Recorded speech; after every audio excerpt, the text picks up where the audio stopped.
You're listening to an Airwave Media Podcast. Looking for a protein shake that tastes as good as it performs? Meet Rockin' Protein Max. Packed with 50 grams of fuel, it'll help you keep up when your day won't slow down.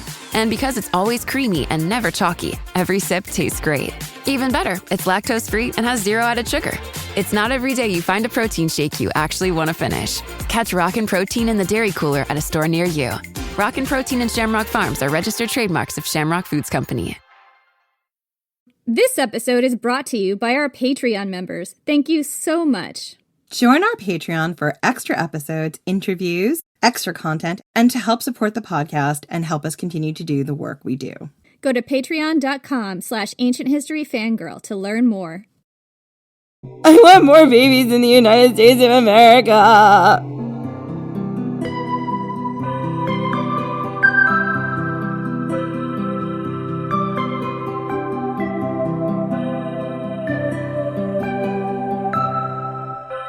I'm Jenny Williamson. And I'm Jen McMenemy. And this is Ancient History Fangirl. So, Jen, have you noticed that MAGA is weird about women? They cannot be normal about women. When you say MAGA, do you mean the esteemed Make America Great movement? That's indeed what I mean. Do I think they have a problem with women? Yes. I'm checking the hell yes box. MAGA cannot be normal about women. Even the women in MAGA cannot be normal about women. MAGA is so fucking weird about women. There is a historical reason for that, Jen. Are you telling me there's a precedent, maybe somewhere in ancient history, that loosely ties back to this podcast? Please go on. What if I told you that the baggage MAGA has with women goes all the way back to ancient Rome, all the way back to ancient Greece, and all the way back to the foundations of Western civilization itself? Would you be surprised? We've been running this podcast for a long time, so no, that would not surprise me. What if I told you that their specific weirdness about women and gender is ancient and it's a symptom of fascism? And what if I told you that Augustus was very similarly weird about women? Would that shock you in any way at all? The only thing that could shock me is if we could definitively prove that they both had micropenises, and then I might have a theory. I am not drinking enough yet to talk about that. Yeah, we're drinking today because it's going to be one of those episodes, friends. There's going to be a lot of feminine rage in this episode. Maybe listen to Florence and the Machine's Everybody Scream on repeat for a bit. Like, we're getting there. I do feel like Jen and I have really cut back on the really boozy episodes because we've both, for various health reasons, had to cut back on our drinking lately. But Jen, did you ever think that the world would descend into fascism and madness and that we would both have to raw dog that shit? Did you agree to that? I did not sign a paper. Number one, I did not agree to that. Number two, I'm filled with a lot of rage all the time. And right now, my outlet for fighting fascism is recording this episode, probably drunk. I did not agree to do the apocalypse sober, so I'm drinking a tall boy of hard cider. I have a big old glass of Dionysus's famous brew, wine. I might regret my choices in an hour, but in an hour I can guarantee you we will still be recording this episode. So anyway, like I said, MAGA is very weird about women, and it's an ancient weirdness, and the laws implemented by MAGA Christo-fascists to oppress women are very similar to the laws enacted by Augustus to oppress women over 2,000 years ago as part of his project to dismantle democracy, install an authoritarian state with himself at the head, and make Rome great again. MAGA! Yeah!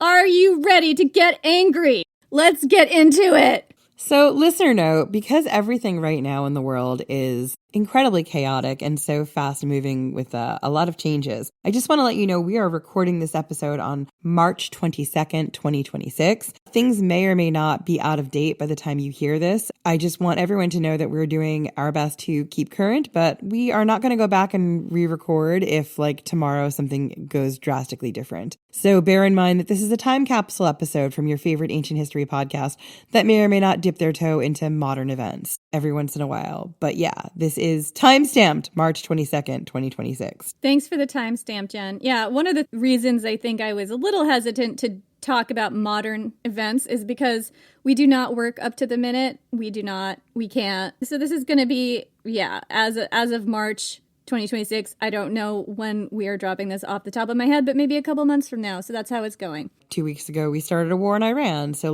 we really don't know what's going to happen by the time this drops or how in date any of this will be. But I imagine much of it will still be relatively evergreen. I say probably being totally wrong. With all that stated, let's get started on what will surely be a booze-filled, rage-filled event. So I'm going to start us off by talking a little bit about the laws women had to live under in ancient Rome. The rights of women in ancient Rome have changed over time, and when I tried to study this, the picture that I invariably get on this topic is a little bit complicated. Some writers insist that women in ancient Rome had very few rights, whereas others say that actually, compared to a lot of other ancient societies, women in Rome had a lot more rights than most. I think one reason for the disparity here is that the laws changed during the roughly 1,000 years of Roman history. And also, some writers are comparing this to women in ancient Rome compared to women in ancient Greece, or women in ancient Rome compared to women today. You might see it real differently depending on which lens you're using. So to start with, I'm going to give you a very general overview of the picture of rights for women in the late Republic that I've managed to glean where our story here starts. So in general, women were not considered full people in the state of Rome. Women could not serve in public office or public roles in life. They were not allowed to serve as senators or in politics or law or the army or in any public role save that of religion. They couldn't vote. But the thing is, religion did give women a path toward visibility and influence, and sometimes a certain amount of freedom. For instance, the Vestal Virgins had extra rights that other women did not have, although their lives were heavily constricted in a lot of other ways. So perhaps the laws that had the most impact on women's daily lives had to do with guardianship and marriage.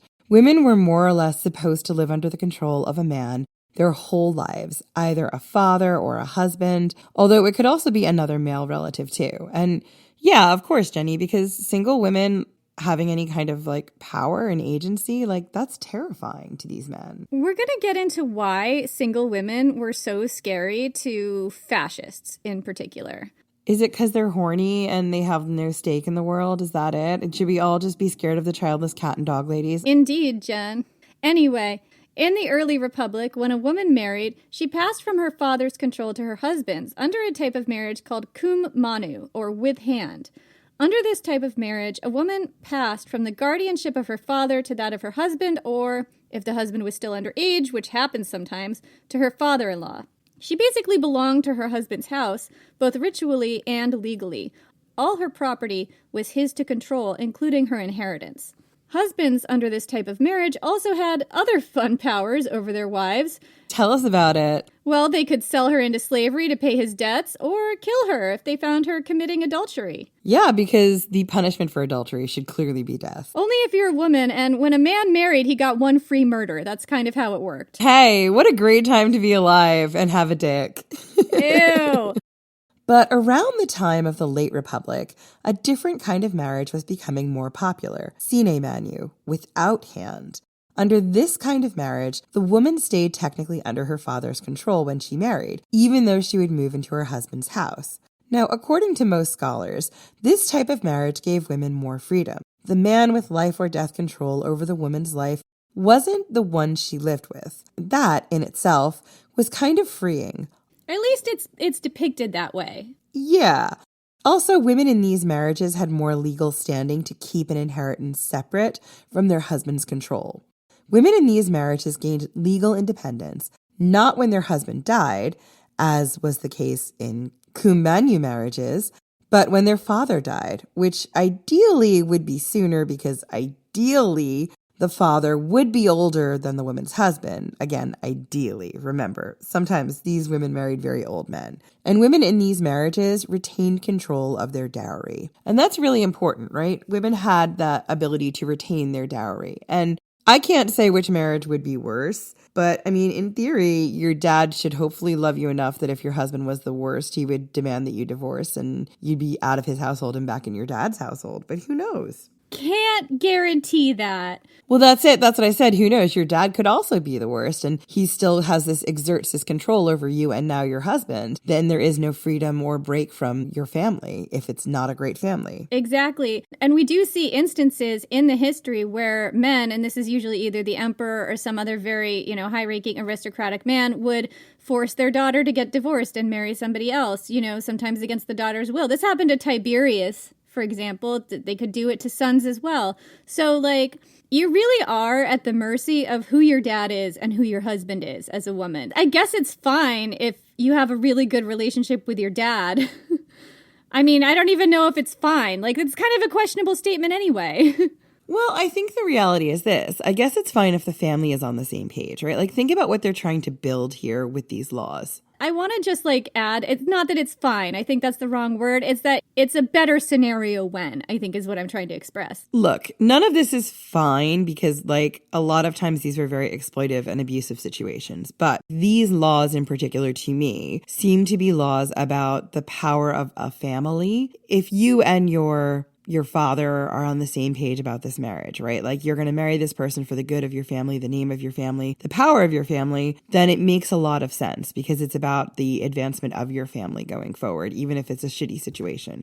And that seems to be something that we do see in ancient Rome, particularly in the upper echelons, right? So as long as everyone is on board that this is a marriage of power and kind of convenience, it makes sense. The problem is that's an ideal sort of also Machiavellian way of looking at it. Most people lived in the real world and they didn't necessarily enjoy living under that kind of Machiavellian, whatever, power grabbing stuff. Are the father and the daughter on the same page, or are the husband and the wife on the same page? And which one is a better person to be in this role? And your fate and your life, your quality of life really depends on your relationship with that person and how okay that person is. Absolutely. So much of it depends on whether or not you can make that relationship work, whether or not it's a compatibility relationship, whether you like that person and they like you and can tolerate each other. I'm not even saying you have to like them as in love them. Just can you two live together and not want to kill each other? Or how tight the hand of control is, right? How badly does your dad want to control you versus your husband? You're just at the mercy of these men. Yeah, and as a woman, you could be controlled by both your father from afar in one of these marriages and your husband from up close, within your marriage, because even though he doesn't have the ultimate control, he still has more control over you because you don't have full rights. So it's just a really shitty cage to be in. It's a cage, exactly. So one thing I find an important benchmark in any society is how much freedom and ability women had to live independent lives outside the control of men. In ancient Rome, we've already looked at one way women could do that as wealthy or maybe not so wealthy heterae, and that came with its own pluses and minuses. But widows or ex-wives could sometimes live independently too. Dowries and inheritances were a huge factor in women's ability to live financially independently. The dowry was paid by the wife's family to the husband upon a marriage, and although it was managed by the husband, it was supposed to belong to the wife. If a couple divorced, the dowry was supposed to be returned to the wife, sometimes in installments, although if the wife did something bad like commit adultery, deductions might be made.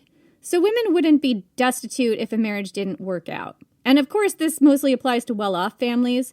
And for the less well-off, the picture is less clear, but I would guess a lot of women would just have to go back to their father's house or another relative's house and had to try and marry again ASAP for financial reasons. And if they couldn't, this is how a lot of women wound up working in brothels, if their luck really didn't improve. Under a sine manuo marriage, women were more likely to be able to keep control of their own inheritance and property, and had more ability to survive on their own financially after a divorce. They might not have to go directly back into marriage or go live in their father's house. They could stay independent, as much as one can be. Around the time of the late Republic, cum manu marriages were falling out of favor, and more women were getting married sine manu, although even laws affecting cum manu marriages were loosening a bit. It was around this time that a law was passed that said even wives in cum manu marriages got to keep control of their own dowries. Divorce laws were fairly lax for both women and men during this time. Either party could initiate a divorce, although in sine manuo marriages, women had more ability to do that. The divorces were more or less no fault. Although there were certain social expectations around divorce that you were only supposed to do it for a serious reason, such as infertility, adultery by the wife, this is pretty much mainly the wife's fault here, financial disputes, or because one or both parties wanted to trade up and get a better spouse. But you could also just check the box marked irreconcilable differences. And because, especially in sine manu marriages, women could retain control of their own property, they weren't automatically rendered destitute when they divorced. They could sometimes maintain independent lives and households for a while after divorce if they were wealthy. But here's the thing. Even divorced or widowed women in sine manu marriages whose dads had died had to have some kind of guardian. This was because of women's, quote, lightness of mind and how easily we were influenced. Silly us, Jenny. Silly women with our silly, easily influenced minds. Gosh, we're so addled and hormonal. Damn straight I am. In the absence of a father or a husband, the guardian was usually a male relative, a brother, an uncle, a cousin, something of that nature. Some guy you met in the marketplace. He said, nice tits, baby. And you're like, hi, you want to be my guardian?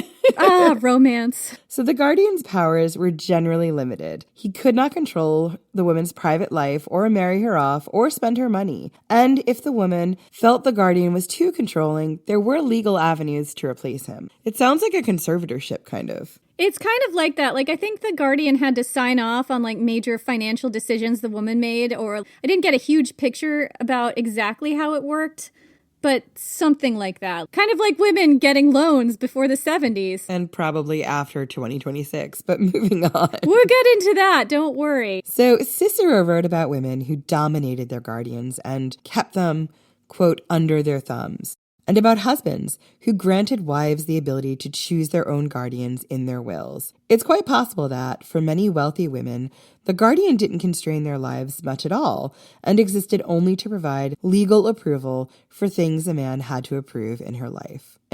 That's the dream. This is not to say that this worked out great. Just because the guardians aren't impressing women to Cicero's liking doesn't mean that modern women would be okay with this system or that anybody should be. Same with your father still owning you in a sine manu marriage. You really were at the mercy of that one man. If you got a good one who didn't hold the reins too tightly, you were in a better situation than if you didn't. Actually, modern conservative women, some of them, the way that they talk about being in marriages and having men be the head of the household kind of reminds me of this. For example, Phyllis Schlafly famously used to promote women staying home and taking care of babies, even though she had a very high-powered career herself. And when people pointed out the hypocrisy of that, she would say, oh, well, my husband allows me to do this. He gives me permission to do this.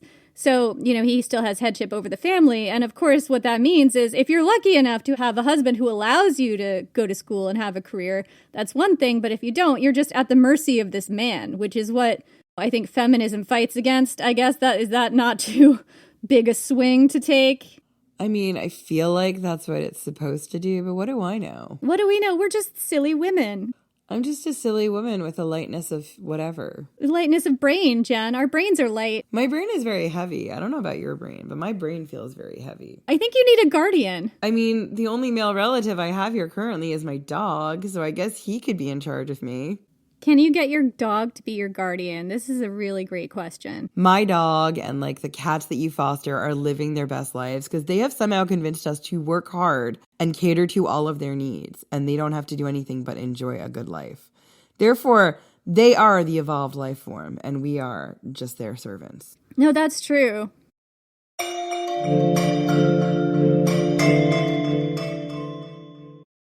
Hey, Jenny, is it true? Your book has actually been out for a year now? That is, in fact, true, Jen. Oh my God, Enemy of My Dreams is a year old. Yeah. Jenny, what have the people been saying about this book? Well, I don't know because I don't look at my reviews, but a little bird told me that there have been a number of 5-star reviews, and that just makes me happy. My favorite review that I have seen is this one. Oh my God, are you going to read me reviews? Quote, the best read ever. Think season 1 vibes of Outlander, but a Roman Empire. Wait. I've got another one for you. Quote, I'll be suffering from a book hangover for weeks. I aim to please, you know? Quote, they are enemies and attracted to each other and they hate it. That is my jam. That's so fun. I love writing that. So if this sounds like it might be your jam, Enemy of My Dreams is out now in hardback, ebook, and audio download, and we think you should check it out. Available wherever books are sold. Sometimes even the best laid plans go awry, and when life happens, TaskRabbit is there to help simplify your life. Sometimes life just gets overwhelming, and it is beyond empowering to know that an experienced tasker is just a click away. I have just about learned how to build flat pack IKEA furniture, but there are still things I can't do. There's some complicated dressers that I need help building. There's also things I need help mounting on my walls, like replica Minoan axes. It is so nice to be able to hire a tasker to clean my apartment or assemble some shelves and hang them for me so that I can finally put my books away. TaskRabbit connects you with skilled taskers in your area for moving, furniture assembly, home repairs, mounting a Minoan axe, and more. You can search for a tasker based on cost, skill set, availability, and past client reviews, so you know exactly who's showing up and can have confidence that they know what they're doing. Taskers have assembled over 3.4 million pieces of furniture, completed 700,000 home repairs, handled 1.5 million moves and counting. You know, sometimes I just need someone else's help. And for times like that, I'm glad that there's TaskRabbit. When life happens, your to-do list grows. Get ahead of it now and get $15 off your first task at TaskRabbit.com or on the TaskRabbit app using promo code Fangirl. Taskers book up fast, especially for same-day tasks, so book trusted home help today. That's $15 off your first task using promo code Fangirl with the TaskRabbit app or at TaskRabbit.com. This episode is brought to you by Redfin. You're listening to a podcast, which means you're probably multitasking. Maybe even scrolling home listings on Redfin, saving homes without expecting to get them. But Redfin isn't just built for endless browsing. It's built to help you find and own a home. With agents who close twice as many deals, when you find the one, you've got a real shot at getting it. Get started at redfin.com. Own the dream. The road to the NBA Finals ends here, with star guards setting the tone. The Cavs eye another upset, while the Knicks carry the dreams of all of New York.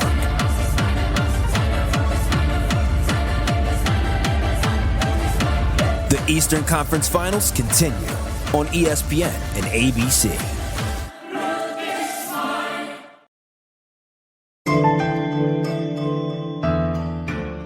So, in the late Republic, the time of Cicero, Caesar, Pompey, all the greats that we know and love, there was a loosening of marriage rules, a rise in the popularity of sine manu marriages, and more women living more or less independently-ish among the wealthy classes.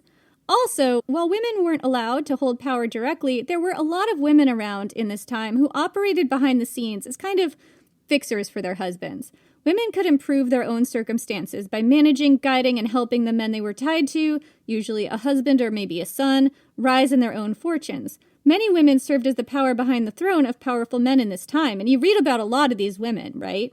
And these women were women with sexual agency. Adultery laws generally constrained women, but not men. A wife was not allowed to kill a husband she found cheating.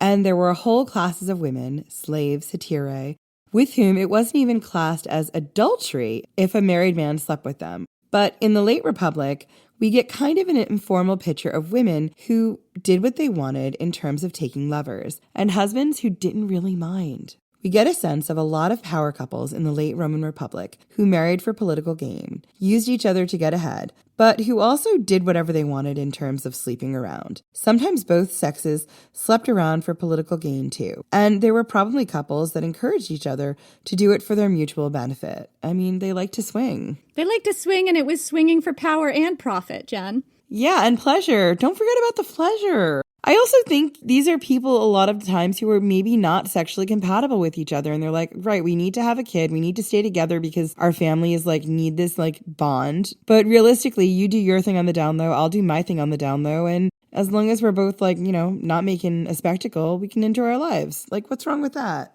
Yeah, I think it was probably, you know, a shade of some of that or all of it for a lot of these couples. Of course, with the rise of powerful independent women comes a backlash in any patriarchal society. That's as true of ancient Rome as anywhere else. In the shift in women's rights during the Augustan age, academic Mary Tursi describes the rise of a certain female archetype in literature of the time, the wild, licentious, promiscuous, sex-crazed intellectual woman who seduced fine, upstanding Roman men into sedition. It was almost a kink back then. Hey, Jenny.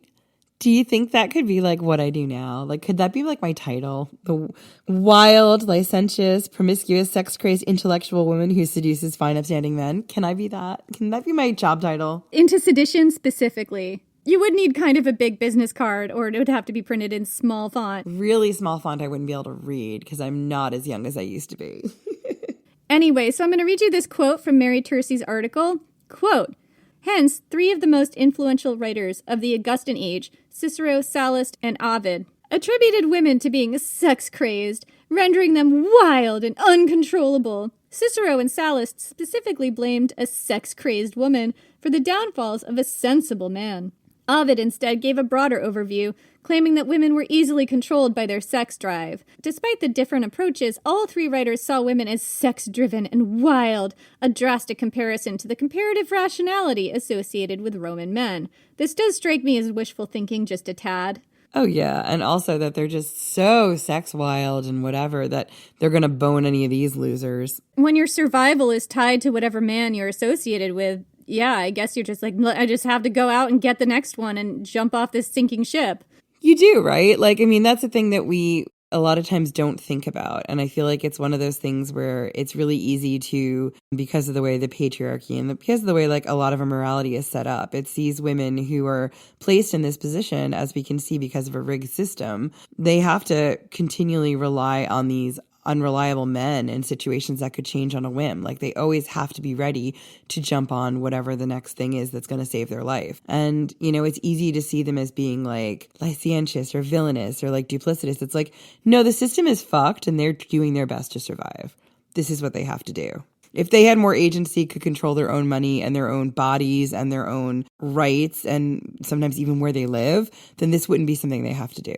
You see this with Messalina and Claudius, right? Where the trope was that she was going around and just offering herself to all the senators, you know? But like, this is what we discussed. If she thought her husband was a sinking ship, she was going to try and get powerful allies where she could shelter herself somewhere if Claudius went south. Absolutely. And you have to remember that on the other side of that is Agrippina the Younger, who is watching this go down and probably planting like seditious thoughts because she's also in a position that she needs her uncle. Her uncle is her guardian. He's all she has. So these are two women butting up against each other who are both trying to either get with this sinking ship or right the sinking ship. It's a fucked up position to be in. Absolutely. So we're going to get back to our dude Cicero. Cicero relied on talking about this trope in the courtroom. One prime example is in his Pro Caelio, a speech he gave as an orator and lawyer defending Marcus Caelius Rufus. Rufus had been charged with political violence, inciting civil disturbance, property damage, and other things, including a murder and an attempted poisoning of his lover, Clodia. So Cicero spends a lot of this speech blaming Clodia for Rufus's actions, despite the fact that one of the things he was charged with trying to do was to poison her. It was her fault. It was her fault. She seduced him into it, Jen. Into poisoning her. Correct. That's exactly what he's arguing. So Cicero accuses Clodia of seducing Rufus and trying to control him with her money. Because at the time, poor baby Rufus was still living under the rules of his father, who is apparently a tightwad. I have no idea how old Rufus was. I suspect he was not a baby, though. He was 30, I guess. I don't know. Oh, then he was a baby. He was just a young boy. He's just a small bean, just a baby. So Clodia had a beautiful villa at Baiae, Some expensive coastal property which Cicero claimed she bought so she could lounge around on her patio and ogle all the passing young beach hotties and tempt them to her bed. Sounds great. Sounds like she's living a good life. I know, so I don't see anything to object to here. According to Cicero, she behaved with, quote, sheer unbridled passion and spit in the face of all the fine upstanding Roman men in her family tree, including her father and grandfather and great-grandfather and great-great-grandfather. Yes, Cicero brought up all of those guys. Like, she's definitely supposed to be thinking of her great-grandfather while she's boning the beach hotties. Yeah, because that's exactly what I want to think about while I'm boning the beach hotties. My great-great-grandfather, who I never met. Anyway, she had the audacity to choose who to sleep with, and Cicero took this personally. Quote, this is Cicero, "Did I break the peace with Pyrrhus so that you could make daily treaties with your filthy lovers? Did I build the aqueduct to provide water for your post-incest ablutions? Did I build the road so that you could parade with other women's husbands? Post-incest? Like, he's saying she was sleeping with family members. Did I build the aqueduct, woman, so that you could wash yourself off after having sex with your brother? Did I? God, who is this dude?" Cicero, boy, get it together. And he's like yelling this at her in front of a crowd. It's such a great time. It's always a great time. It's really a great time to be a woman in this day and age. But also, why did we build those aqueducts? Why? So I could wash myself off after my incest, Jen. Obviously. The point of all this was that Rufus was clearly innocent here because he had become involved with Clodia, who was clearly a dissolute, slutty woman who tempted him to iniquity. She's hanging out in her slutty beach house. You know, it wasn't his fault. He was a fine, upstanding Roman man. His only fault was being susceptible to the charms of loose women, which, I mean, same, Rufus. Same. So, Sallust was another source who had a lot to say about the loose women of the late Republic. Sallust was a historian and politician, a contemporary of Julius Caesar, who lived from 86 BC to 35 AD, roughly, give or take. He's frequently one of the most immediate on-the-ground eyewitness sources to things we've covered, including Caesar's murder and the Spartacus Wars. Anyway, Sallust tells us about a woman named Sempronia. Now, Sempronia was most notably married to Brutus's dad, and she was his stepmom. Servilia, another famed, powerful Roman woman and lover of Julius Caesar, was his mom. And Sempronia is believed by some to have been one of Caesar's lovers, too. I mean, it was a small world in the late Republic. There was no Pornhub. They were just all swinging with each other. And Julius Caesar got around because he was super ambitious, and that's what you did as an ambitious person in the late Republic when you're a man or a woman. You sleep around for power and profit. He put on those red cowboy boots and just went from bed to bed to bed. They were thigh highs, Jen. They were thigh high go-go boots. Thigh highs. Sorry. Anyway, Sempronia was highly educated, talented, independent, and wealthy. She was married, but she appeared to be very active in terms of extracurricular affairs, right? Sallust claims that she had the audacity to choose who she wanted to sleep with. According to him, quote, "She sought out men more than she was sought out by them." Oh, what a backhanded compliment. Rude. Rude. We so passive-aggressive and catty. I know. Here's how he describes her. Quote, "Now among these women was Sempronia, who had often committed many crimes of masculine daring. In birth and beauty, in her husband also and children, she was abundantly favored by fortune, well read in the literature of Greece and Rome, able to play the lyre and dance more skillfully than an honest woman need." This is just full of backhanded insult compliments, and having many other accomplishments which minister to voluptuousness. But there was nothing which she held so cheap as modesty and chastity. You could not easily say whether she was less sparing of her money or her honor. Her desires were so ardent that she sought men more often than she was sought by them. Even before the time of the conspiracy, and by the conspiracy I believe what we mean is the Catiline conspiracy, she had often broken her word, repudiated her debts, been privy to murder, poverty and extravagance combined, had driven her headlong. Nevertheless, she was a woman of no mean endowments. She could write verses, bandy jests, and use language which was modest or tender or wanton. In fine, she possessed a high degree of wit and charm. So most of this, Sallust is not saying as a compliment, but as an insult. His main complaint with Sempronia is that she involved herself in politics, in backdoor, backroom, and back alley scheming, and eventually she became one of the drivers of the Catalan conspiracy, seducing several fine, upstanding Roman men into conspiring with her to overthrow the government. I mean, queen! So according to Wikipedia, quote, Sempronia and women like her represented a new woman in Rome, with abilities and interests that would become common for women of Rome in later years, a contrast to classical women like Cornelia, who stood for values from the earlier Republican period. So this was the wealthy, elite woman of the late Roman Republic, financially independent, highly educated, sexually liberated, living under the more lax rules of sine manu marriage, able to divorce husbands at whim and maintain control of their own property, and very willing to seize power through backroom plotting, fixing, sleeping around, and sometimes engaging in seditious conspiracy. Which was how women wielded power in a system that was built to deny them more overt forms of power like holding political office. It was this type of woman that Augustus sought to crush when he came into power. If you'll remember from our last episode, we talked about how one of Augustus's spheres of power was the powers of the censor, including the, quote, right to oversee public morals. I was just doing like air quotes, listeners, and I did it like quite close to my dog's face, and he decided he needed to nibble on it and tell me that is shitty, Augustus. So, one of Augustus's larger projects, as he expanded his control over Roman government, was to make Rome great again. Murga! He wanted to bring back the fine, upstanding morals of a bygone era that probably never existed, let's be honest.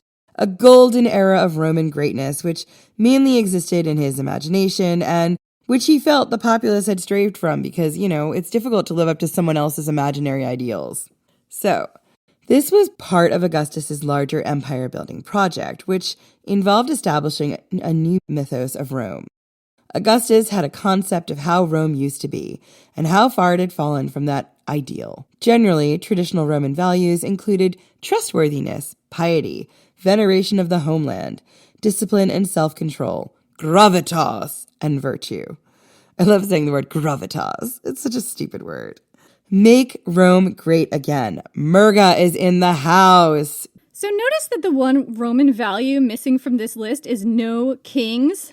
Yeah. I'm getting a strong sense that we don't want a monarchy, but we absolutely want a monarchy. What we want is to harken back to a time period when the appropriate people were dominating the society. But we didn't have to say who they were. We all just knew. As long as the right people are in charge. Well, I think that's the fascist trade-off, right? It's like you don't get your democracy, but you, white men or men in general or, whoever we're talking about here, you get to feel in charge again. Augustus obscured his power grab by making it seem like it was all about restoring old Roman values where men were men and women stayed home, while leaving out the most important value of all. That was on purpose. Fine, upstanding men, as we've seen in the literature, could be completely undone, tempted away from all of the traditional Roman virtues by loose women. And that had been happening far too much in the late Republic, according to Augustus. He wanted to make Rome great again. He was fully committed to Murga. And a key part of that project was bringing women to heel, so the fine, upstanding men wouldn't be tempted into sedition. Women were the easily influenced ones, but it was the men you had to worry about turning to sedition, let's be clear. Oh, yeah. We were the ones who were, with our little baby brains, could be easily seduced, but, the men were the ones who were the problems. That's right. It was a matter of national security, Jen, for women in the Murga world to be modest, chaste, faithful to their husbands, and concerned primarily with home, hearth, and family. In other words, their independence crushed. Well, yeah, if I have independence, what am I going to do with my little brain? I might interfere in men's realms, and that would be a problem for them, right? Yeah, and I would never want to create a problem for them. That feels like that would be a bad thing to do, Jenny. I might seduce them into voting for universal health care with my magic V. The laws that Augustus unleashed on the populace to bring the women to heel were called the Lex Juliae. These laws were introduced at various times in Augustus's reign. The first raft of laws were introduced in 18 to 17 BC. And we've also seen 23 BC, but the dates are fuzzy. These laws were designed to promote marriage, discourage adultery, and encourage couples, specifically wealthy and elite couples, to have lots of those babies. So many babies. So many children.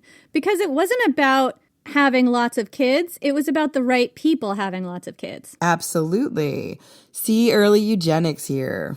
One of the things that was also happening right then was that the birth rate was plummeting, and all the traditionalists were suddenly very concerned about this lack of babies from the right families. Jen, have you ever noticed that among the Roman elite, a lot of elite couples only had maybe one kid or maybe none? Germanicus and Agrippina the Elder were outliers, right? And that's kind of one of the reasons they were so famous. And historians still don't know why this was happening. It's kind of a mystery, like why there were all these high-profile couples who had few children or maybe no children. Some have suggested it was all the lead in the water or the amount of time elite men spent away in the army, or potentially things like silphium and other contraceptives and abortifacients available in the ancient world that were perhaps far more dependable and easy to get than we realize now. Yeah, I mean, also, I said it earlier, sexual compatibility. Like, it's just probable that these people weren't sexually compatible, and they might have one or two kids because that's what they needed, like, dynastically. And afterwards, they were like, yeah, we're not going to fuck anymore. You know, it could also be that some of these men really liked their women and watched them go through traumatic births and were like, yeah, we've got the 2 kids we need. Let's not do this again. Like, let's just use silphium. I mean, when in history has that ever happened? I think that's unlikely. I mean, let me live the dream, Jenny. Let me live the dream. But according to some sources, a lot of elites, men and women, were choosing to stay single, unmarried, and childless at this time or have few children. And here are some reasons I've seen suggested, aside from just flat-out sexual incompatibility or the other things we've listed. Not having a big, sprawling family meant you got better control of your money and property. You could avoid unwanted political entanglements that could drag down your status or even lead to your arrest if a close family member was suddenly discovered, say, in the Catalan conspiracy, and you were implicated just because you happened to be, like, that person's brother or whatever. It's not like they had, like, a really good way to tell if people were guilty of something or not. It was mostly just vibes. And much like today, for many elite people, staying unattached just meant more freedom to do what you want. And this went directly against the MAGA agenda, I gotta say. So the Lex Juliae was enacted to encourage marriage and childbearing among the upper classes. The right families only. So some of the measures introduced under the Lex Juliae included a ban on marriage between fine upstanding Roman citizens and those considered beneath them, such as sex workers, actors, or adulterers. Senators and the children of senators could not marry freedmen or freedwomen or the formerly enslaved. Men had to have children by age 25 and women by age 20 by law. There were penalties for those who chose to remain unmarried or childless. Or potentially people who couldn't have kids or just didn't happen to get pregnant by then. Yeah. And one of the big ones was restrictions on how much you could inherit. And this was true for both men and women, but it was especially a problem for women, who once had an avenue of being independent from men if they inherited under a sine manu marriage. Now, that avenue was closing. If the woman chose not to remarry, she couldn't inherit as much. So she had to find another man in order to get that payout. Single women had to pay a special tax. I've seen some sources say both single men and women had to pay this tax, and that undermined their financial stability even more. Sometimes the picture is a little bit fuzzy as to who was paying these taxes and when, but the burden did fall more on single women from what I can tell. Yeah, and under the law, women had 6 months to get married again if they were divorced, and 1 year if they were widowed. And that really puts a woman in a position of having to jump into the next situation without being able to really consider if it's a good situation to put themselves in. Exactly. Oh, and women older than reproductive age may have been barred from inheriting at all, depending on the source. Unmarried people of both sexes were prohibited from attending the theater and were barred from holding certain public offices and honors. On the flip side, men and women, specifically aristocracy, and we all know why, who had multiple children got special privileges. Especially revered were women who had 3 or more sons. And the big one, women who had more than 3 children were emancipated from any male guardianship.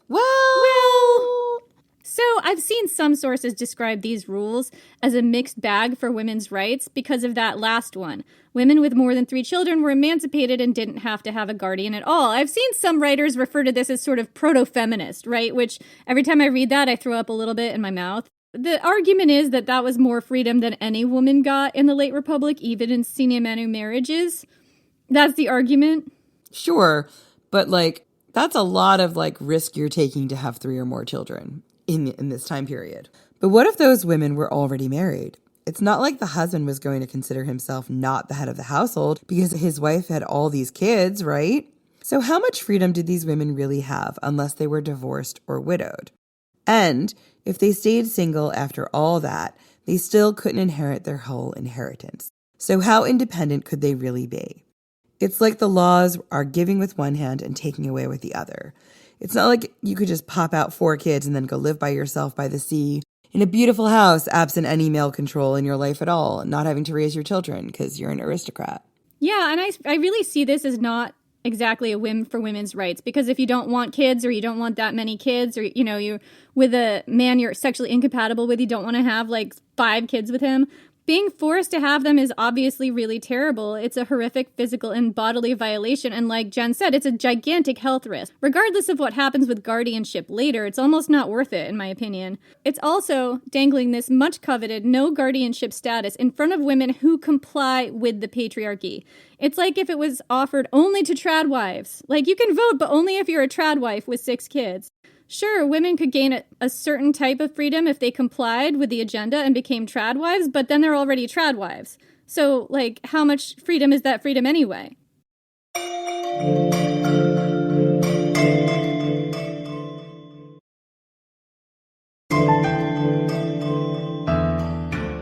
In addition to all these nosy rules about who you could marry and when and how many kids you were supposed to have, there were new rules penalizing adultery. Under the previous norms, adultery wasn't against the law exactly. It's just that a husband was allowed to kill his wife if she was found having sex with someone else. Husband automatically gets 1 free murder when he gets married. Maybe 2, because I think he could also kill the man she was sleeping with. 2 free murders per marriage. Sign me up. What a deal. But adultery was considered a private family affair, and if you murdered somebody in the course of discovering your wife was an adulterer, people were like, nah, private family affair. Yeah, that's between them. Right, but also if you decided not to kill your wife, that was also your business. But here's the thing. In the late Republic, it seems a lot of husbands weren't killing their wives. They weren't even divorcing them if they found their wives to be adulterating. It seems a lot of late Republic men were actually pretty chill about this.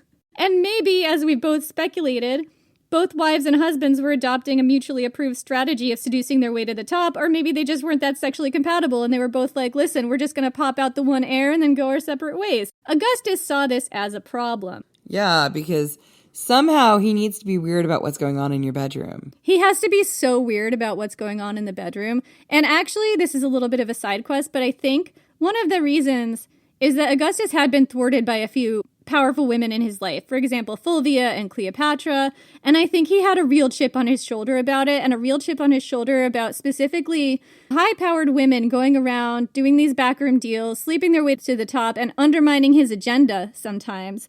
And the husband's just letting them get away with it. Like, I think he walked around seething about this. I think so too. And I think also things to remember about like Fulvia is like she was married, 2 times? Like, these were women who gained agency through the end of a first marriage, right? And as a result, when they kind of had their freedom and they chose their second partner, like, they made a choice that gave them more power. And he didn't want anyone to have power. No, he just wanted to be the only person to have power. So, Augustus made adultery not so much a private matter as a legal matter. Adultery was now illegal. It was illegal to cheat on your spouse, specifically if you were a woman cheating on your husband. Husbands could still kill their wives if they cheated. That was still allowed. But under the law, the minimum sentence was banishment.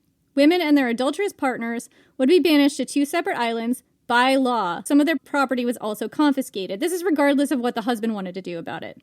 But also, husbands were required to divorce their wives by law. They were not allowed to forgive and forget. They were not allowed to have one of those open marriages where they both did what they wanted, maybe even for political gain. No, that was illegal now. As it should be. Okay, Augustus. Oh, sorry, was I not supposed to agree with Augustus? Jeez. I don't think you're supposed to agree with Augustus just about anything ever. Ever? But what about the aqueduct that was built so that I could wash myself after I fucked all those dudes? Post-incest ablutions, Jen. That's what the aqueduct was built for. Duh. I thought it wasn't built for that. No, it's specifically built for that.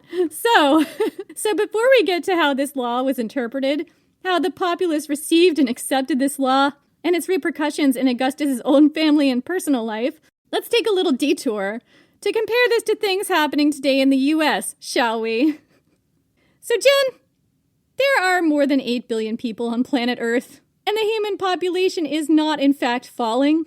It is not. According to UN projections, there will be 9.7 billion people on this planet by 2050 and 10.9 billion by 2100. Despite this, far-right conservatives in the U.S. and in other countries are suddenly hand-wringing about the dangers of a falling birth rate. I think it's very clear, I didn't write this down, but I feel like I have to say it, that these people are not concerned about the population falling. They're concerned about a certain type of people not having more babies. They want a certain type of people, i.e. white, financially stable people having babies. That's what they want. If it was just about the population in a certain country, they would be really positive about immigration, and they are not. Anyhow, Project 2025 is the blueprint of the Heritage Foundation. If you don't know what that is, I'm assuming everyone does, but just in case, that is a conservative legal think tank with profound influence over Republican policy. It advocates for rebuilding the federal government to privilege and prioritize right-wing ideology in all of our laws. Project 2025's harms and effects are far-reaching, impacting everything from LGBTQ plus rights to civil rights more broadly, climate change, education, the military, science, voting rights, and so much more. So back in 2024, in the run-up to the presidential election, we ran 3 episodes with experts detailing the harms of Project 2025. But today, we just want to focus on the women's rights and pronatalism aspects, because there are a lot of parallels to the Lex Juliae, so let's get in there. Like Augustus did, modern Republicans today want to crush women's independence. Project 2025 is an attempt to dismantle decades of hard-won women's rights and force women back into dependency on men. Many of Project 2025's ideas have already been put into at least partial, if not complete practice. Some of the measures include a nationwide abortion ban and limits on contraception access, enshrinement of fetal personhood, which would lead to a ban of IVF and most hormonal birth control, more reliable forms of birth control that empower women to have control over their own bodies and reproductive rights. Increased surveillance of pregnant people and criminalization of pregnancy outcomes, plus legal penalties for abortion providers. Eviscerating women's rights, including the weakening of Title VII of the Civil Rights Act, and rescinding laws prohibiting race and sex discrimination that go all the way back to the Johnson era. Framing DEI as discrimination against white men, and directing the Civil Rights Division to prioritize cases of white men being, quote, discriminated against in the workplace and other areas. Gutting the Department of Education, which enforces Title IX, the law that prohibits sex discrimination in academia. Those are just some of many things in Project 2025, and like I said, there's so much to talk about here, but it's important to note that even when a measure doesn't target women by name specifically, the broader impact is harsher on women by design. The Trump administration is restructuring all aspects of government and society to limit women's independence and crushing women's ability to fully participate in public life. For example, the SAVE Act, which mandates onerous documentation requirements to vote. Specifically, if you have changed your name to your husband's name when you got married, you'd need a raft of documentation proving your identity that men do not have to provide. This act is a backdoor way of stripping women of the right to vote. As of now, they're debating the SAVE Act in the Senate, and we don't know what the outcome will be. I don't know what the situation will be when this drops. Gutting the Equal Credit Opportunity Act. This is a scary one. This is the law from the 1970s that prohibited banks from discriminating against women, people of color, and other marginalized groups. This is the law that led to women being able to access their own bank accounts and credit cards without a man co-signing. Under new rules, banks would have more freedom to do things like deny women and people of color from accessing bank accounts and lines of credit, charging higher interest rates for discriminatory reasons, bringing back the prospect of redlining, for instance, which is where lenders deny homeowners mortgages if they lived in an area deemed risky, i.e. not white, and also barring women from getting mortgages, car loans, and other loans without a man's signature, or demanding a father or husband's permission for a woman to get a bank account or credit card and have that man be the legal owner of that account. All of these things are illegal under the Equal Credit Opportunity Act, and before that, they were, I guess, common practice, as far as I know. Another proposed rule change is one that defines professional degrees for purposes of offering low-cost federal student loans to exclude professions like nursing and other female-dominated careers.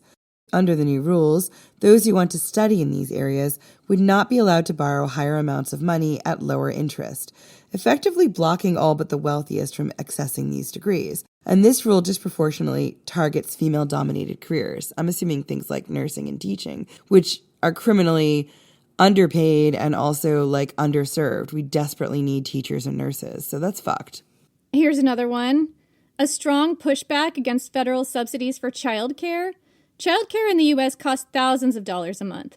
Joe Biden tried to expand federal subsidies for childcare, but Republicans objected to that. Republicans have been historically very against government-subsidized childcare or universal childcare, and the reason is that they want the women to stay home. This is documented. They've said it outright. J.D. Vance published a whole article in the New York Times about how, quote-unquote, parents, and he means women, to be clear, need to be home caring for children. He doesn't think fathers should be home caring for children. He thinks women should be home caring for children. Yeah, because that is our place, Jenny. That's all we're good for.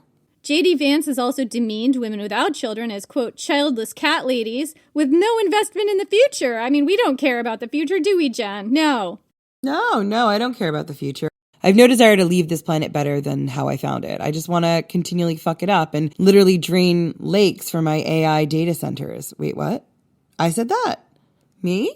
No. He also said that postmenopausal women's only purpose in life was caring for children.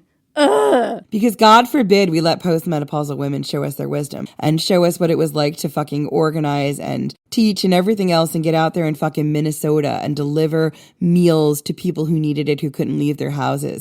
Let them fucking show you the way to revolution, bitches. Hear, hear. So, let's talk about the MAGA movement, which is also stupid. Make America healthy again. This is a huge, giant rabbit hole in and of itself. It could also be accurately called Give America Cancer Again. Give America measles again. Give America whooping cough again. Everything about it is so insidious because it starts with something I agree with, which is fundamentally, having lived in Europe for many, many years, the food here in America is not as good as it is in Europe because we allow too much shit in our food, too much processing. Well, that's how they get you, right? By putting forth that seed of truth. You see that little inkling. And you're like, okay, I see how people can be brainwashed into this, because that's true. The rest is bullshit. We have been noticing that MAGA has been deregulating a lot of chemicals that are known carcinogens now. Yeah, in their fertilizers. Fertilizers and pollution given out by factories, like other things too. They're definitely bound and determined to give Americans cancer on the one hand, even as they mouth pieties about chemicals in our food with the other. So, I mean, I think that just tells you about how this isn't really about health at all. What is it about, Jen? Control, power, and working out in your jeans and taking a cold plunge in your jeans with Kid Rock. It's about crushing women, and we're about to get into how that is. So, MAGA, Make America Healthy Again, claims that America is the sickest country in the world, primarily because of how processed our food is and also because of Big Pharma. There may be a seed of truth in the harms of the industrial chemicals and preservatives in our food, absolutely. But the solution in MAGA world is to demand a kind of bespoke pioneer lifestyle, where the burden falls disproportionately on women to pore over food labels to ensure no food in their home has chemicals in it, grow and raise food from scratch rather than using anything store-bought, including baking your own bread and Cheez-Its and whatever else. Homeschooling kids to keep them healthy while also not vaccinating them. That's their solution, to keep kids from catching diseases they would ordinarily be vaccinated against. And if you do vaccinate your children, new vaccine regulations say you have to bring your kids back multiple times to get vaccines rather than doing it all in one doctor's visit. I'm not sure if that has or hasn't been approved yet. I know they're working on it. I think that there are some things that have been recently rejected by a judge. I'm not sure what parts have and haven't been as of this recording. Other parts of Project 2025 seek to make childbearing much harder for women to avoid, and much harder in general, like you're not allowed to take Tylenol anymore all of a sudden, and that's the only OTC med, that painkiller med, that's safe for pregnant women. just to torture us. And all of this maha shit and more makes the burden of raising children more difficult once we have kids, making it much harder for women to have a life outside the home. Can men do this work? Sure, but most of them won't. And MAGA's all about gender roles where the home is the woman's domain, so it's her job to worry about this stuff. See, MAGA sometimes obscures what it's doing by not specifically mentioning women, but it's very much the reality that many of these laws and rules will impact women more. Sometimes someone like J.D. Vance will say parents should stay home in the New York Times when it's very, very clear he means women. This is a dog whistle. This is kind of equivalent to Augustus implementing laws that women have more children and stay home with those children and focus on home, hearth, and family, and let men be the sole wielders of power and financial capital in the public square and determine the fate of countries. So let's turn our attention to Project 2026, the sequel to Project 2025, which is maniacally focused on promoting marriage and childbirth. Here are the key takeaways. And this is a quote from Project 2026, quote, "The family is the foundation of civilization, and marriage, the committed union of one man and one woman, is its cornerstone. It is the seedbed of self-government. The question that will determine the course of America's future is, what happens to a nation when its citizens largely stop having children and eschew marriage? The only way for America to thrive in the future is to rebuild the family, which can only happen with a social commitment to revive the institution of marriage. But only certain kinds of marriages." Only certain kinds of families, absolutely. So the family, only a very specific kind of family to be very clear, is the foundation of civilization, this document claims, and left-wing policies such as more help for single parents, social safety nets, universal health care, SNAP and WIC and all of that, those things are destroying the family. What they really want to do here is dismantle social safety net protections so that women are forced to marry and rely on men for financial support, and then have less freedom to leave marriages if they turn bad, and so on. And I'll say things like SNAP and WIC and stuff like that, they also help poor families that are both a man and a woman or, same-sex couples or whatever. They're not just for single parents, although they do help single parents. Like, cutting those projects is hurting all children and all families everywhere. And I feel so much rage. I think they're really okay with hurting poor people in general as long as they get to explicitly hurt women. So some policy positions that Project 2026 promotes include removing the social safety net for single parents, disproportionately women, essentially forcing women through financial coercion to stay with shitty husbands, and redirecting financial assistance and incentives toward families with a man who works and a woman who stays at home, further deprioritizing women's independence or participation in the outside world. Are you mad yet, Jen? Oh, I'm furious. I am so full of allergies that you can't hear it in my voice, but there is so much rage. My dog was being a little dick, and I was just like, don't test me right now. Don't test me. There might be some of Jake growling in the background because he's listening to this shit. I might leave it in. You should. It's very good. The Werewolf of Wilmington is a huge feminist. He's not okay with this. Here's some more. Generous tax breaks for couples with 3 or more children. For women, you get benefits if you comply. Defining marriage as between a man and a woman, even though gay marriage has been legal in this country since 2015 and is legal. Marriage is not just between a man and a woman. Fuck off. These people have to just be really creepy and concerned about what is going on in everyone's bedrooms, just like Augustus. Who cares? It's not your business. As long as it's between 2 consenting adults, it's okay in my book. Marriage boot camps for unmarried couples, presumably only straight couples.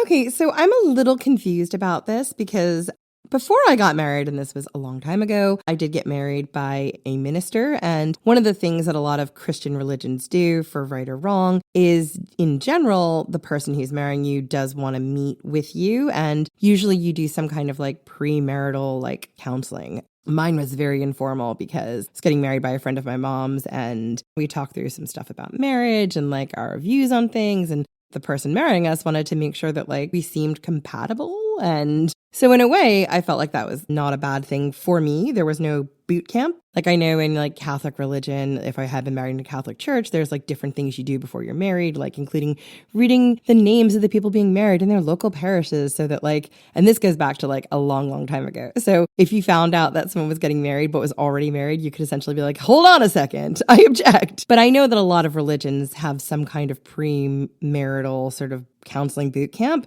I don't know that they all put you in a camp, though. I think there might be premarital counseling of some kind, but not in a camp. Yeah, I think that premarital counseling that I'm talking about is more like, you might have a retreat, but usually I think it's more one-on-one. All this is to say, are they really talking about a boot camp? Because anytime like Christians talk about putting you in a boot camp, you need to run. That's the thing, is that I don't think these people have a good track record with camps. Oh, hell no. No. I mean, honestly, I don't trust anything in Project 2025 to be good. So I don't have a problem with people voluntarily doing marriage counseling before they get married. That is not what I see in this. I'm going to read you a quote, actually, like the full quote about this from the Heritage Foundation's Project 2026 document. Quote, "A related idea would combine several of these elements into a marriage boot camp for cohabiting couples with children. Recruitment could be done through local nonprofits that work with families, as well as radio, transit, and social media advertisements. The federal government has earmarked grant funds for marriage education programs in the past, including $35 million for one initiative called Helping Every Area of Relationships Thrive, HEART. That's the acronym. A local church could use this type of grant to run a program that covers important topics like communication, money management, blended families, fidelity, and conflict resolution. Successful completion of the program would mean that couples are ready to walk down the aisle at a communal wedding by the end of the boot camp. The bride and groom would also be matched with a mentor couple to help them to navigate the highs and lows of early married life. The most innovative aspect of such a program, however, would be to add a monetary incentive for couples to get and stay married.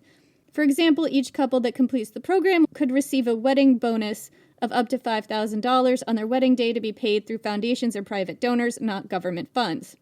Grant recipients could be financially encouraged based on their rate of marriage success. This is a simple way to create an incentive structure geared toward the outcomes many people desire." So there is a marriage counseling aspect to this, but you're in a camp. This is like a plan to recruit people, mainly cohabiting couples with kids, to go through these Christian church-affiliated boot camps. And I don't know, Jen, I don't see this as benign for several reasons. So first off, this is supposed to be church-run, so it's really only appropriate for people who follow that particular religion. Yeah, and the state should not be sanctioning church-run things. Like, we have a separation for a reason. Like, even as someone who grew up religious, like, to me, that is where my hard line is. I don't want to hear about our state giving money to religious things because they should not be together. They should be separate. Right. Like, they do say that the money that they give to the couples that get married would be through private donors and not the state, but then they also talk about government-run grants that could finance these boot camps. So there's a separation of church and state problem here. But also, I think we should bear in mind the people we're talking about. You said whenever these people talk about putting you in a camp, run. These are white supremacist, Christian fascist, Nazi and Nazi-adjacent people who do not have a good history with camps, I think is the understatement of the year here. They are talking about recruitment, implying that going to the camp would be voluntary, but I don't trust this not to turn coercive, especially if they don't have enough signups, and they probably wouldn't, because if a cohabiting couple with kids wanted to get married already badly enough to go to a boot camp, they could just get married anyway. Nothing's stopping them. So who is the audience for this? Couples who want to get married but were just waiting around for someone to build them a concentration camp to get married in? Something tells me that there's not a lot of those, which means that they wouldn't be raising the marriage rate the way that they want. So this might turn to coercion or maybe even force. And I don't put that past them. These are people who've already talked about putting everyone on psychiatric meds in camps. They're already forcibly rounding up immigrants, undocumented or not. Sometimes citizens get caught up in this, and they put them in camps, and they're building more camps. And these are black sites where they don't have to follow human rights laws. These people, whenever they're presented with a group of people that they don't approve of, their first instinct, their first tick is put them in a camp. And I don't trust that. There are a lot of reasons couples choose to live together and cohabitate and not be married. And some of it has to do with benefits that single mothers get. Well, here again, they want to stop single mothers from getting benefits. Exactly. So one of the things here is that mothers do get benefits being single mothers. And there are a lot of reasons women choose to live with their partner but not marry them. And I'm not going to get into the myriad of them. But to me, this feels like another backdoor way of forcing mothers to marry a partner in order to cut off a lot of that independence that they might have had. The way this government is making a lot of things look, it's going to be very difficult for women to get divorces in the future. And I have such fears that we will lose things like no-fault divorce or even just divorce in general. There is a push to end no-fault divorce from some on the right. So based on the track record and authoritarian leanings of the Heritage Foundation and people who sympathize with them, I do not trust them not to start, for example, rounding up all the single people for Christian re-education and forced marriage camps if they don't like the numbers they're seeing with the quote-unquote voluntary recruitment strategy.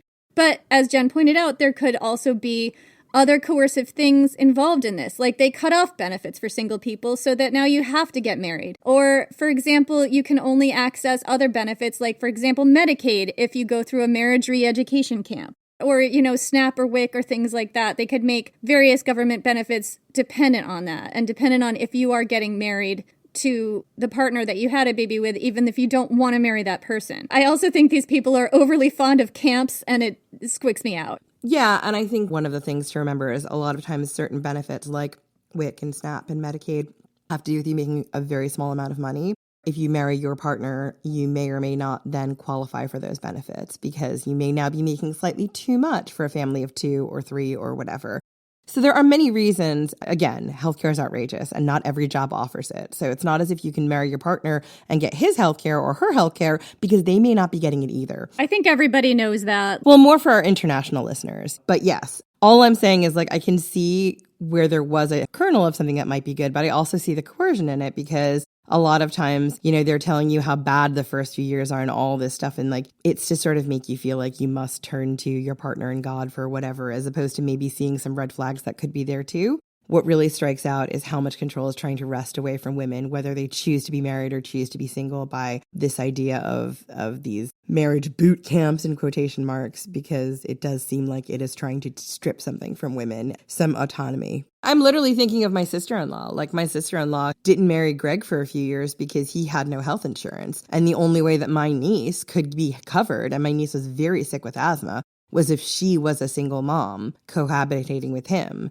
because then it would go on what she made and not necessarily what he made. It's only been because of the Obamacare rollout that they actually qualified for health benefits recently. It's pro-marriage to let couples get married and not lose their health care benefits because the social safety net is more generous than that. That's an example where a generous social safety net can be pro-marriage and not anti-marriage, as the white supremacists want to characterize it. Yeah, the ACA, Obamacare, the rollout of that really was one of the things that allowed my brother's family to be covered with healthcare. Otherwise, it was better for them almost not to be married because then my niece would be covered for health benefits. Whereas if that hadn't rolled out, it wouldn't be the case. There's a lot of stuff that is at play with marriage. And I think what this is also trying to do is take marriage back from being a contract between two people sanctioned by the government and make it a contract that is religiously sanctioned and that is the highest law.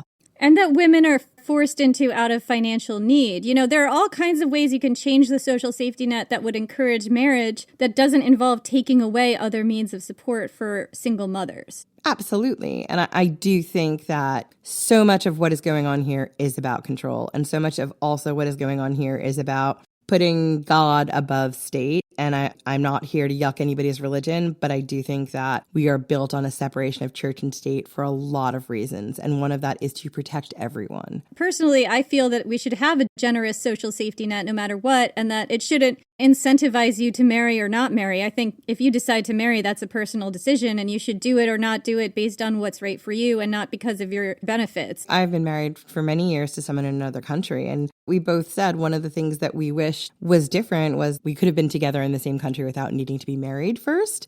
That's not an option if you are a normal person who wants to make money. And we were very ready to get married and everything else. But we're it would have been nice just to have a couple years of just kind of hanging out and dating. That's a trap, right? And if he'd come over here, he definitely would have had to marry me immediately for health benefits. So I do think it is one of those things that there's a lot of coercive control to unpack in there in that statement about marriage boot camps, about how and why women get married or choose not to get married. And what role the state plays in it, incentivizing that by taking away and withholding certain benefits if you don't get married or if you do get married, and where it really shouldn't be the state's business, in my opinion. No, and you shouldn't be rewarded if you have a longer marriage or a shorter marriage, right? Like, we shouldn't be rewarding people's personal choices like that, because you could have a wonderful 10, 20, 50-year marriage, or you could have a miserable 5-year marriage that you stay in to get your $5,000 like bonus. It's ridiculous. We shouldn't be incentivizing. The government shouldn't be that involved in your marriage, I guess, is where I'm going with that. Agreed.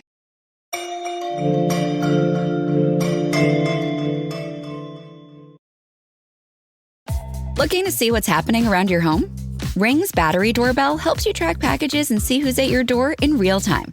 The Outdoor Cam Plus protects your yard at night with a wide field of view and clearer Retinal 2K video. Or upgrade to 4K cameras and doorbells with Retinal Vision for ultra-clear zoom and detail. Your door, your yard, your home. With Ring, it's protected. Shop cameras, doorbells, and more at ring.com now. This episode is brought to you by Netflix.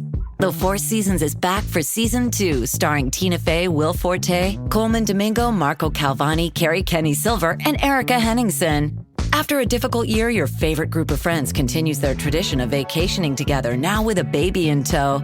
From the Jersey Shore to upstate New York and Italy, their getaways are sure to take unexpected turns where comedy ensues. Watch The Four Seasons May 28th, only on Netflix. Ryan Reynolds here from Mint Mobile. I don't know if you knew this, but anyone can get the same premium wireless for $15 a month plan that I've been enjoying. It's not just for celebrities. So do like I did and have one of your assistants switch you to Mint Mobile today. I'm told it's super easy to do at mintmobile.com/switch. Upfront payment of $45 for 3-month plan, equivalent to $15 per month required. Intro rate first 3 months only, then full price plan options available. Taxes and fees extra. See full terms at mintmobile.com. Project 2026 goes further than even its predecessor to close off avenues of financial independence for women. The Heritage Foundation wants to see us not going to college, marrying young, having children young, and staying financially dependent on a man for life. Like Augustus, the Christo-fascist right in our country wants to see women in the home, constantly pregnant and financially at the mercy of her husbands, unable to leave a bad situation or any situation. Other far-right voices have mainstreamed things like disenfranchising single people, giving more voting power to families based on their number of children, instituting headship voting, with the men being the head of the family, removing women's rights to vote altogether, and eliminating no-fault divorce, because why don't we just do it all at once? Just rip off the Band-Aid of women's rights, ladies. Just rip it off the way they rip out an IUD without any pain medicine. It's fine. That's the perfect analogy. Thanks, Jen. Gotta get my pain in there somewhere. You mean you haven't been getting it so far? I have not been working hard enough. Or the wine has been working harder. One or the other. I think we needed to be anesthetized for this whole episode. So even the Trump administration's larger economic project, the push for a return to factory jobs where one person, a man, could support an entire family, including a stay-at-home wife on one salary, comes with a side helping of pushing women back into the home so we'd have no choice but to marry for survival and rely on that man. And it's very clear, based on their record of abolishing workplace discrimination protections for women, that they don't want women being breadwinners or benefiting from these factory jobs. I think that's an easy assumption to make. That economic vision, the tariffs, this idea that we can return to 1950s manufacturing in America, all of it is about restoring a time when men were dominant and women were submissive in the home, and when women sought out men and babies because we had a lot fewer choices in the world than we do now. So even AI comes into this. In March, in a CNBC interview, Palantir CEO Alex Karp said the quiet part really loud. Quote, "The one thing that I think even now is underestimated by all actors in industry is how disruptive these technologies are," Karp said. "If you are going to disrupt the economic and therefore political power significantly of one party's base, highly educated, often female voters who vote mostly Democrat, and military and hard working class people who do not feel supported, and you believe that's going to work out politically, you're in an insane asylum." He added, quote, "Like this technology disrupts humanity's trained, largely democratic voters and makes their economic power less, and increases the economic power of a vocationally trained, working class, often male, working class voters. These disruptions are going to disrupt every aspect of our society." I mean, these fucking dudes love the word disruption. Fuck AI. How many times can we work the word disrupt into one short sentence? Yeah, when what we're really saying is we're taking away the critical thinking skills of humanities-led people. But also specifically taking away political power from women and handing it to vocationally trained working class men. Which there's nothing wrong with being a vocationally trained working class man. The problem is when you're using that as a bludgeon to beat women with, right? You know, like there's nothing wrong with that. Vocational training makes a lot of money and it's good work. And we're not saying that women can't also do that work. They can. Many women do. Yeah, when we're using it to beat other people and disenfranchise them, that's fucked up. Exactly. So Jenny, why do fascists want to crush women? Why? The U.S. and the ancient Romans weren't the only people to do this, to want to crush women this way. Adolf Hitler introduced the Mother's Cross to honor women, only, quote, pure women of Aryan descent, to reproduce with a bronze cross for 4 to 5 children, a silver cross for 6 to 7 children, and a gold cross for 8 or more. Girls in the Third Reich were funneled into a branch of the Hitler Youth called Faith and Beauty at the age of 18, which trained them in how to become, quote, ideal mothers. Having lots of children was heavily emphasized here. But to be clear, just like with MAGA and MAGA, it wasn't that they wanted lots of kids, full stop. They wanted the right kind of people, in their opinion, having kids. It was always about that. So Mussolini, during Italy's fascist period of 1922 to 1943, instituted the battle for births. He wanted to drive a population increase from 40 to 60 million by 1950. And some of his measures included banning contraception, offering loans to married couples with forgiveness for each new child. Men with more than 6 children didn't have to pay taxes. Extra taxes on childless men. Limits on the number of women employed by the government. State-owned railways fired all women employees except war widows. And private companies only promoted married men. We kind of think this was a custom rather than a law. These companies were kind of complying in advance with this stuff. So it's not going too far out on a limb to say that controlling the women is a key part of fascism. We see this in a lot of fascist movements. Why? Why do fascists freak out at the idea of women not being controlled and corralled? Why?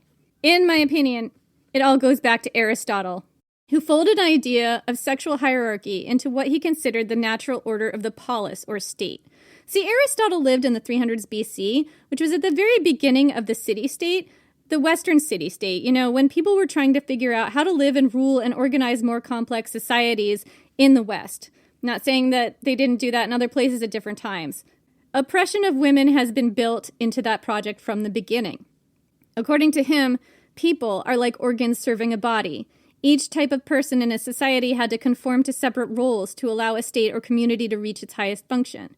This included separate roles for men and women, specifically men ruling and women submitting. In a well-run polis, every household should reflect the structure of the state.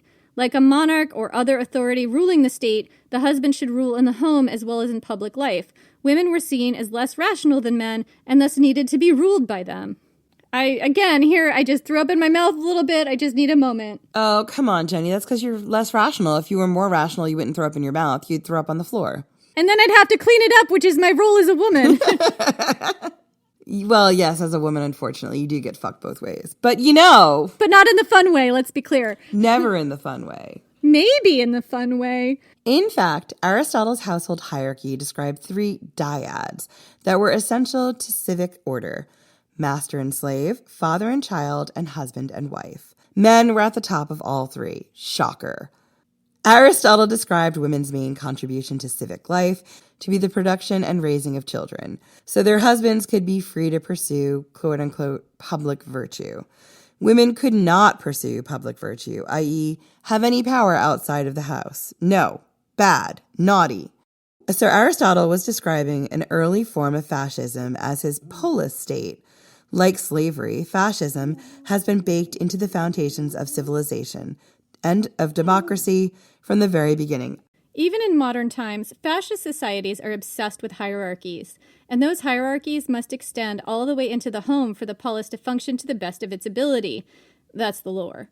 The fascist state rewards women who fall in line with hierarchical expectations. Women who have 4 or more kids get emancipated or get given a medal, and historians later are confused as to whether this constitutes more rights for women or not. It doesn't. The women are constrained by the system they comply with, even while it gives rights with one hand. That's how it works. And of course, women who challenge the patriarchy get punished by being forced to have children, forced out of the public square, forced into the home, and forced into dependence on men. The fascist state always gives to women with one hand while taking with the other. Damn straight it does. Are you not entertained? I'm so entertained. I had such a great time on Friday, being with wrestling, and now I'm miserable. Great. Well, pick yourself up, Jen. Dust yourself off. We're in the polis now. Oh, yeah. So here's a quote from the article, From Nazi Germany to Trump's America, Why Strong Men Rely on Women at Home, by Adrienne Matai. Quote, the Trump administration touts pro-natalist rewards such as a $1,000 government-funded investment account for new babies, and has discussed others including a National Medal of Motherhood for women with 6 children.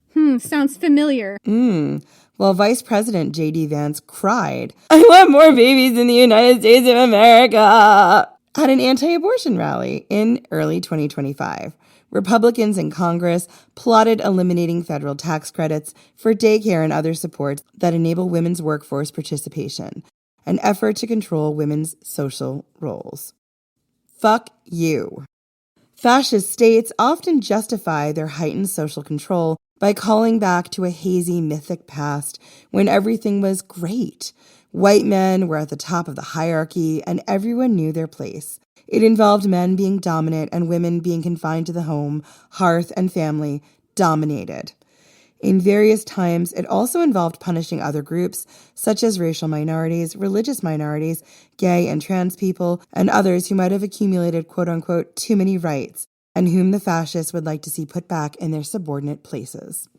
Further emphasizing the connection between the fascist state and the fascist home, the strongman leader is often described as the strict father of their country. Hitler's cult of personality depicted him as a father figure.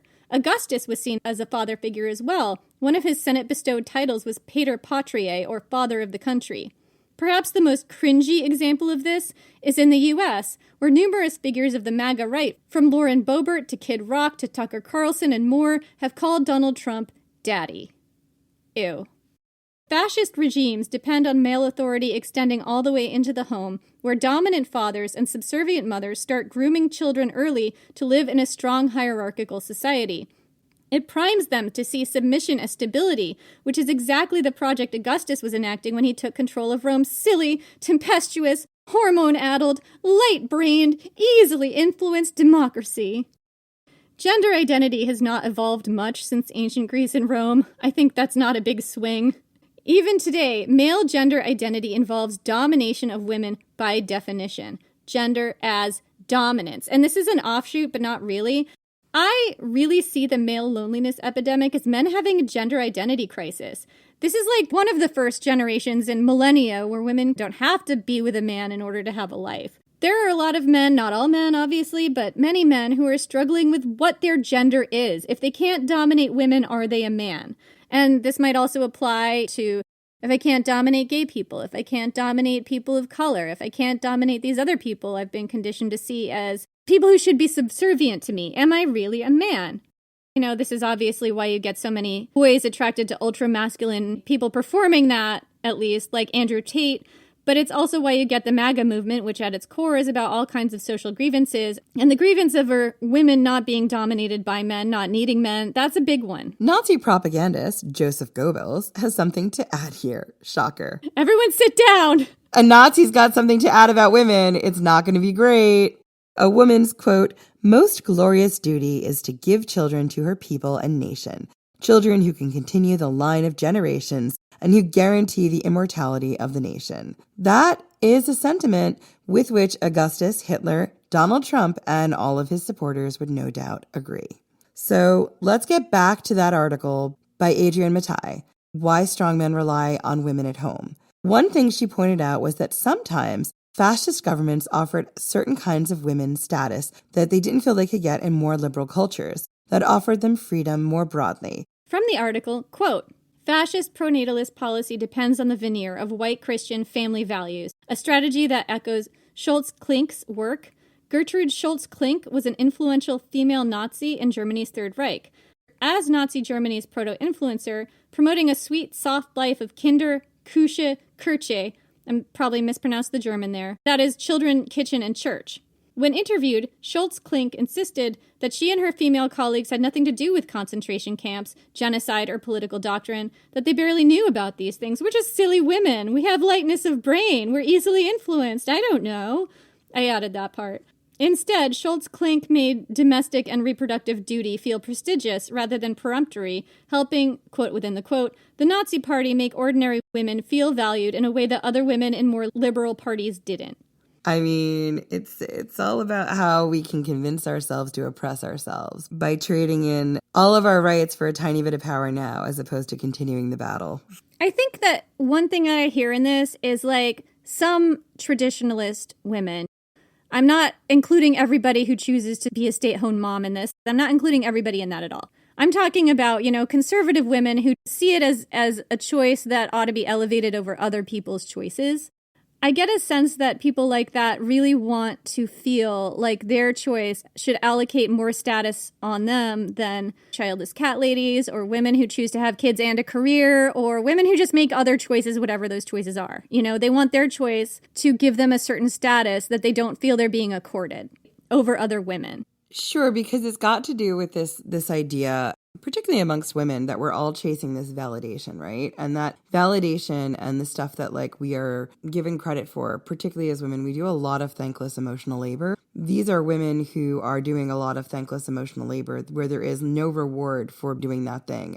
But the reality is your choices aren't better than mine. It doesn't mean anyone is better than anyone else. And I think, like I said, I think a lot of this is I'm going to give you a little tiny ribbon now so that you don't look at the bigger picture, which is maybe you need free childcare. Maybe everyone should be entitled to 10 hours to themselves a week where they are not looking after their child and their child can go to daycare. Well, here's the thing, though. I don't think that the women that I'm talking about want anyone to have free childcare. I think what they want everybody to be forced to stay home because that's their choice. And they think that somehow that makes it better for them. Somehow. Because Misery Loves Company and also Project 2025 and 26 want to allocate more funds towards people who make their choices and away from people who make different choices in order to elevate themselves. Yeah, they want to validate their choices and put their choices on a pedestal above other people who make different choices. Other women specifically, because I think the patriarchy really does pit women against other women. So, MAGA's project is absolutely to remove rights from single independent women and redirect resources and state support to women who stay home and focus on children, kitchen, and church. But more broadly, it seeks to provide status to women in those positions. And I think that's why some conservative women are drawn to MAGA, because they see it as providing a certain status that they feel entitled to that liberal and progressive spaces don't. So, let's take a look at Augustus again, and how did Augustus's people take his laws? So getting back to Augustus, he implemented his Lex Juliae in 18 or 17 BC, approximately, with another raft of laws in 9 BC, and I've seen different scholarly accounts of how people responded. Some historians kind of imply that the upper classes just sort of shrugged and went, okay, and complied with the laws. Others paint a more mixed picture. Some went along with it, at least on the surface, while others objected bitterly to the state's sudden interest in their bedrooms and private lives. Augustus expected his family to model traditional Roman values in every way, and especially he expected that of the women. His wife Livia, in particular, embodied all those conservative traditions, at least in her public representation. And another famously refused to comply. That woman was Augustus's daughter, Julia. Julia was Augustus's only living child. She was born in 39 BC, before Augustus even became emperor. He was 24 years old. Julia was born to Augustus's second wife, Scribonia, whom Augustus divorced on the day of Julia's birth. He is, as we know, Father of the Year. Father of the Year over here, yep. It's a real example of how to be a great dad. And a great husband, for that matter. He's a great family man. Yeah, Julia was raised in the household of Augustus's third wife and her stepmother, Livia. She was severely controlled, only allowed to spend time with Augustus-approved friends, but she did get an excellent education. Julia reportedly loved literature and culture and no doubt would have fit in perfectly with those independent, highly educated women of the late Republic. However, as Augustus's daughter, Julia was supposed to embody traditional Roman virtues. Specifically, she was supposed to model those virtues by marrying early, being faithful to her husband, having lots of children, and concerning herself primarily with home, hearth, and family. And Augustus did start her early. She was first engaged at the age of 2 to Mark Antony's 10-year-old son. That marriage didn't work out. Surprise, surprise. There was a civil war and whatnot. 2-year-olds and 10 shouldn't really get married. You would think that, but I guess that wasn't a barrier. So in 25 BC, at the age of 14, Julia was engaged again to her first cousin, Marcellus, son of Octavia. He was 3 years older, and he wasn't even present at their wedding as he was at war in Spain. Agrippa presided over the ceremony. Marcellus died 2 years later, and the pair never had children. Finally, at the age of 18, Julia was married again to Agrippa, her dad's friend, who had officiated her last marriage. He was about 25 years older than she was. Julia had 5 children in this marriage. When Agrippa died in 12 BC after 9 years of marriage, Augustus immediately forced Julia to marry her stepbrother, Tiberius. Ew. Ew. And remember, they were raised together. So she probably thought of him as a brother. So Tiberius and Julia hated each other. Julia was still in mourning for Agrippa, and I guess maybe, I don't know if she liked him or not. they had kids together. He was her dad's friend. I don't know, Jen. What do I know? They might have actually liked each other. I don't know. This might be an age gap romance. What the hell do I know? I'm not judging. And I'm not going to. I will not. Anyway, so Julia was still in mourning for Agrippa, as we discussed, and Tiberius was forced to divorce his wife, Vipsania Agrippina, whom he actually, we think, loved. Tiberius and Julia lived separately for a lot of their marriage. Julia had a son from this marriage who died in infancy. By 6 BC, 6 years later, the couple was living separately. So in 2 BC, Augustus had Julia arrested for adultery and treason, and then he exiled her to Pandateria. The reasons why are somewhat muddled. Julia may have been cheating on her husband since her marriage to Agrippa at 18. Some scholars believe Augustus knew all about this, even as he was passing and enforcing his Lex Juliae, but didn't want to punish her directly. But he did find ways to punish her supposed lovers. Throughout her adult life, dire things kept happening to men Julia was romantically linked to. Mostly the men were exiled or forced to commit suicide. But by 2 BC, Julia had been living independently for 4 years. Of course she hung out with her friends. She probably had lovers too. Scandalous rumor said she did. And as Augustus's daughter, her life was under intense public scrutiny. Her affairs would affect badly on Augustus, who was intent on forcing everyone in Rome to live according to MAGA. MAGA! A lot of things led up to this arrest. Some sources, including Suetonius and Cassius Dio, claim that Julia openly made fun of her dad's stupid restrictive laws and flouted them on purpose. Rumors were starting to pour into Augustus about Julia's very flagrant affairs, her orgies on the Palatine Hill, and even in the Forum. Even more troubling were rumors that she was having affairs with men who had once opposed Augustus politically. Augustus launched a formal investigation and uncovered rumors of wild sex and possible seditious activities. He could not let this stand. He had Julia arrested and sent to Pandateria to make an example of her. This is exactly in line with the Lex Juliae, which says that adulterous wives had to be exiled to a separate island from their lovers, and her lover, who was charged in this case, was also exiled to a different island, I believe.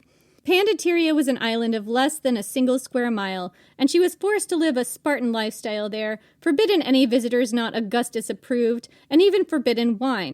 Julia's harsh exile lasted 5 years. In 4 AD, Julia was allowed to move to Rhegium, a town on the mainland where Augustus granted her a property and a yearly stipend. She was even allowed to walk around in town, lucky her. But she was never allowed to return to Rome, and rumor has it Augustus never forgave her for having the audacity to sometimes choose who to sleep with. God. Like, as opposed to her dad choosing. So this decision had an impact on Augustus's waning years. The populace did not like his harsh treatment of his daughter. He also exiled 2 of his grandchildren, Agrippina Posthumus and Julia the Younger, the latter also for adultery and alleged involvement in seditious plotting, and for 20 years. She gave birth on her exiled island, Triremus, and was ordered to expose the child. Augustus was said to regularly remark, quote, if only I had never married or had died childless. So even Augustus didn't want to follow his own Roman traditional values. He didn't even want to follow his own Lex Juliae. What an asshole.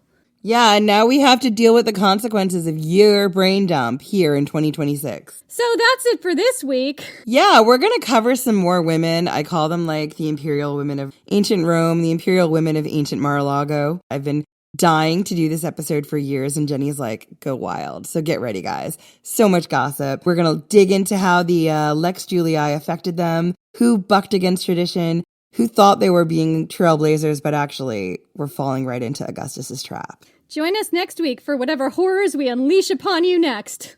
In the meantime, find us on Patreon at patreon.com/ancienthistoryfangirl to hear extra episodes, support the work we do, and, watch us be messy on video, I guess. So we have some patrons to thank, don't we, Jen? We do, and in all seriousness, we've said it many times, the podcast doesn't pay our bills, and I think this season that we're working on right now is incredibly important, and I want to be able to continue to do this work. We could not do this work without our patrons. We desperately need more support, so if you're able to, I know times are tough, please do support us. And for our new patrons joining us, thank you. Let's shout them out, Jenny. Absolutely. Thank you so much. We apologize if we mispronounce anyone's name. We hope we get it all right. Thank you so much to Joanna Fisher, Adriana Perro, Time Travelers Club Podcast, Simone Luftensteiner, Samantha Hunt, and Madeline G. Dulabam. Thank you so much, and thank you so much for listening, and we will see you whenever we see you next.